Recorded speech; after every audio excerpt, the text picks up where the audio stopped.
Bà chim điệp sú bục bài bục ôn tầng ở khẩn ní bà ní kì chì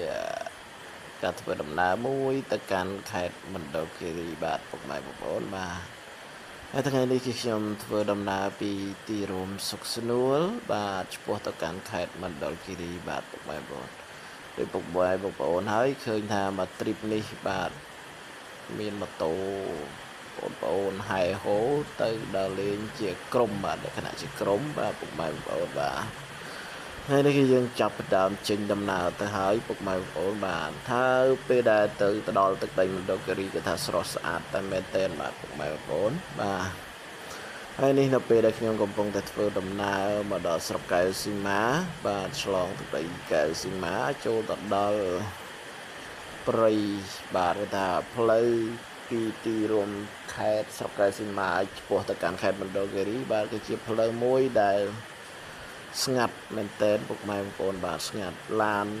ទីថាទៅមកគាត់ថាមិនជិះច្រើនណាស់ណាទេពុកម៉ែបងប្អូនបាទយ៉ាងមកយើងធ្វើដំណើរផ្លូវឆ្ងាយទៅកាន់ខេត្តមណ្ឌលគិរីគួរតែមានគ្នាច្រើនបាទពុកម៉ែបងប្អូនបាទជាលក្ខណៈឡានមួយឬក៏ពីរទៅលក្ខណៈជាក្រុមគឺថាល្អមែនទែនបាទពុកម៉ែបងប្អូនបាទព្រោះថាការធ្វើដំណើរទៅគឺថាផ្លូវស្ងាត់បាទពុកម៉ែបងប្អូនបាទព្រោះអត់មានផ្ទះមានសំបែងនៅតាមដងផ្លូវអីទេពុកម៉ែបងប្អូនបាទហើយនិយាយថាផ្លូវទៅកាន់ទឹកដីមណ្ឌលគិរីគឺថាស្រស់ស្អាតមែនទែនពុកម៉ែបងប្អូនបាទនៅពេលដែលយើងទៅដល់គឺថាអារម្មណ៍ស្រស់ស្រាយថាស្មុគស្មាញអីចូលទៅដល់ទឹកដីមណ្ឌលគិរីគឺថាធានាថារីករាយត្រឡប់មកវិញហើយពុកម៉ែបងប្អូនបាទអញ្ចឹងនៅពេលដែលខ្ញុំធ្វើដំណើរនេះគឺមិនទាន់ទៅដល់ខេត្តមណ្ឌលគិរីទេគឺនៅតាមដងផ្លូវបាទចូលមកដល់ស្រុកកែវសីមាបាទ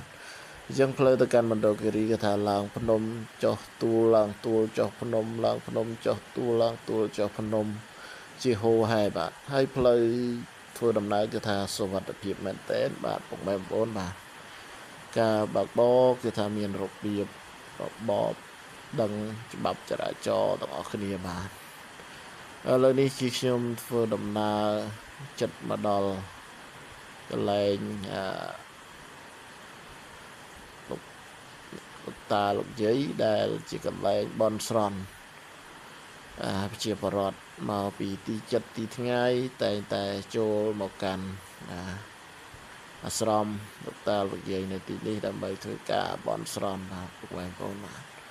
ហើយនេះគឺក្រុមគូសាខ្ញុំបងប្អូនគេធ្វើការអុជធូបបន់ស្រន់បាទដើម្បីសូមសេចក្តីសុខសេចក្តីចម្រើនបាទក្នុងការធ្វើដំណើរឆ្ពោះទៅកាន់រមណីយដ្ឋាននានាបាទហើយសម្រាប់វីដេអូនេះគឺខ្ញុំចែកដើម្បីតែប៉ុណ្ណឹងបាទពុកម៉ែបងប្អូននៅមានវីដេអូបន្តទៀត